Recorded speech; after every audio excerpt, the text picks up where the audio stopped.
Bismillahirrahmanirrahim. Assalamu alaikum student. I am Professor Nasar Ahmed Nassar and you are watching my YouTube channel Chemistry Super King. Dear student, मैं आज बात करूंगा redox indicator की दूसरी type के ऊपर जिसको हम नाम देते हैं जिसको हम नाम देते हैं specific indicator. Student, redox indicator पे मेरी एक वीडियो पहले भी आ चुकी है, सेल्फ इंडिकेटर पे। अगर आपने वो वीडियो नहीं देखी तो आप पहले वो वीडियो देख लें।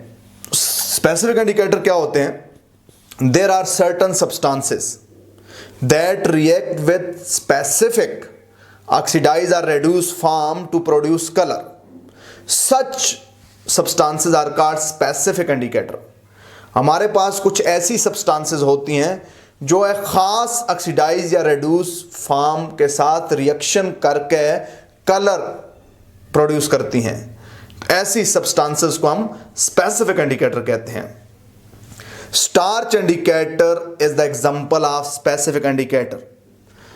स्टार्च इंडिकेटर हमारे पास स्पेसिफिक इंडिकेटर की एग्जांपल है। स्टार्च इंडिकेटर उस वक्त यूज होता है, स्टार्च इंडिकेटर उस रिडॉक्स टाइट्रेशन में यूज होता है जिसमें आयोडीन इन्वॉल्व हो। ऐसी टाइट्रेशन जिसमें standard solution of iodine use किया जाए एज ए टाइट्रेंट।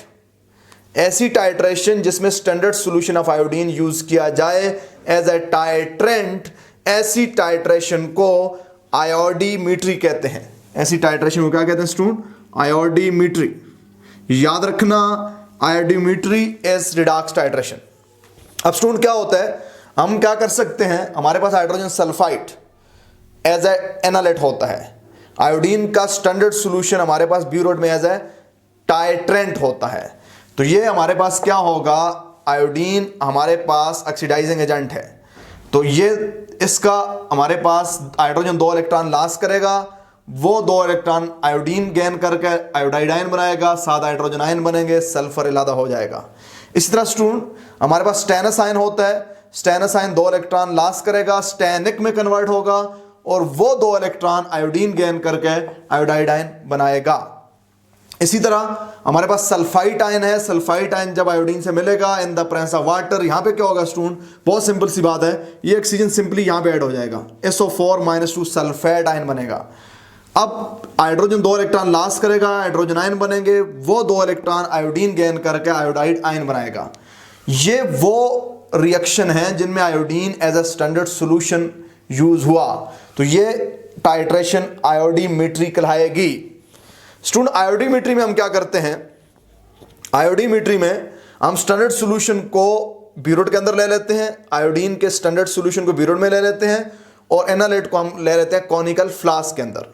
और उसमें हम क्या कर लेते हैं, उसमें हम इंडिकेटर डाल देते हैं स्टार्च। अब जब आयोडीन आएगा कॉनिकल फ्लास्क में तो आयोडीन क्या करेगा? एनालेट से रिएक्शन करेगा। आयोडीन एनालेट से रिएक्शन करके आयोडाइड में कन्वर्ट हो जाएगा। फिर जब हम क्या करेंगे, जब हम और आयोडीन डालेंगे तो और वो एनालेट से रिएक्शन करता जाएगा।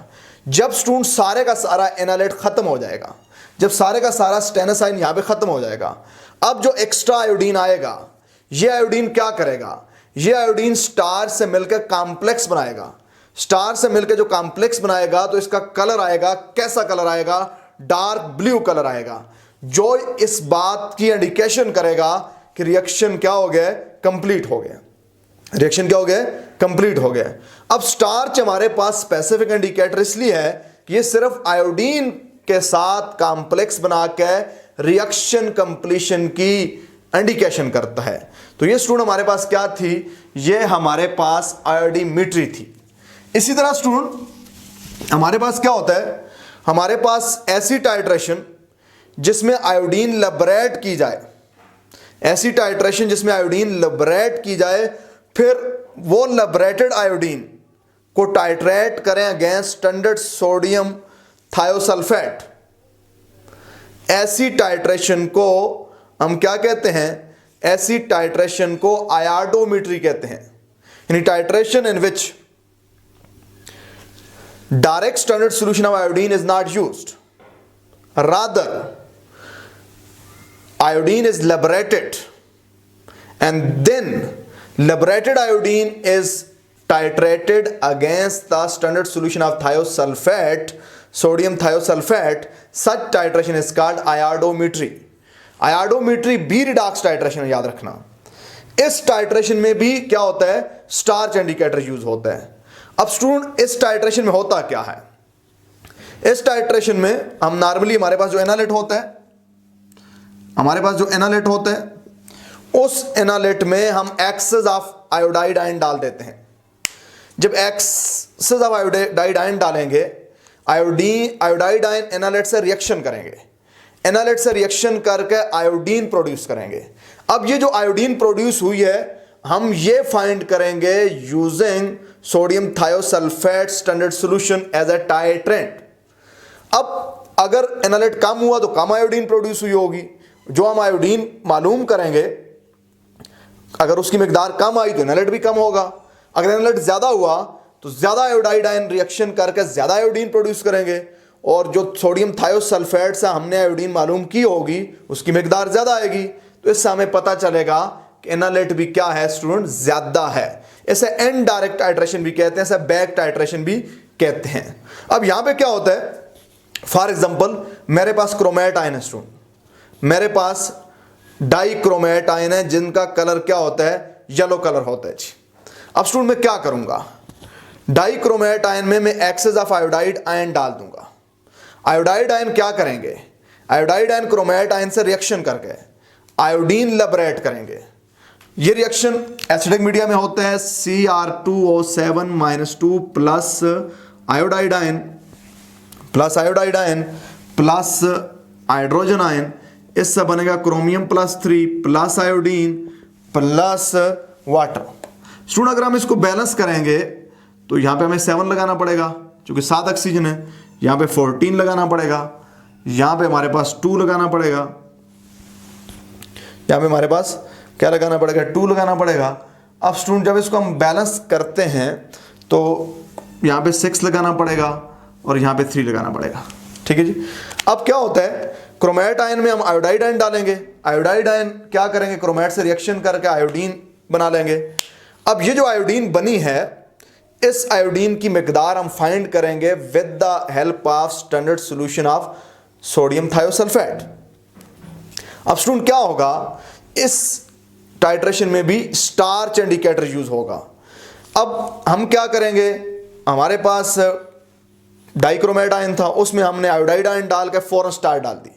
जब आयोडाइड आयन डाल के स्टार्च डाल दी तो कुछ जो आयोडीन बनी वो स्टार्च से मिलकर ब्लू कलर का कॉम्प्लेक्स बनाएगी, ब्लू कलर का कॉम्प्लेक्स बनाएगी।